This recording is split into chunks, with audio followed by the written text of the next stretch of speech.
കോടതി മുമ്പാകെ സത്യം മാത്രമേ ബോധിപ്പിക്കാവൂ. സത്യം, സത്യം, സത്യം. നേരത്തെ ആരെങ്കിലും വന്ന് കള്ളം പറഞ്ഞ? ആക്ച്വലി എന്താണ് നിങ്ങൾ തമ്മിലുള്ള പ്രശ്നം? ആഴ്ചയിലല്ല പ്രശ്നം, ഡെയിലി പ്രശ്നമാണ്.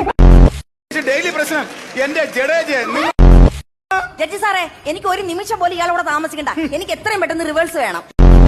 പുതിയ കാലഘട്ടം, ന്യൂ ജനറേഷൻ. ഞാൻ എങ്ങനെ പുറത്തിറങ്ങി നടക്കും? അതുകൊണ്ട് ഇവളുമായിട്ടുള്ള ബന്ധം എനിക്ക് വേണ്ട. I want dry wash.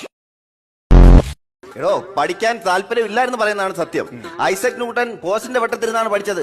Abraham Lincoln മെഴുകുതിരി വട്ടത്തിരുന്നാണ് പഠിച്ചത്. അമേരിക്കൻ പ്രസിഡന്റ് വരായി. സാറേ, ഞാൻ ജനിച്ച നാൾ മുതൽ നേഴ്സറി പോകുന്ന കാലഘട്ടം മുതലേ എല്ലാരും പറഞ്ഞ ഡയലോഗാണ്.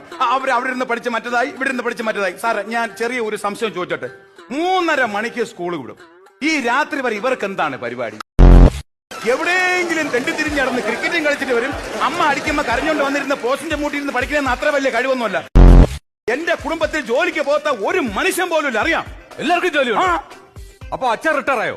ഇല്ല, പുള്ളി തന്നെ ഇപ്പോഴും എന്റെ അച്ഛൻ.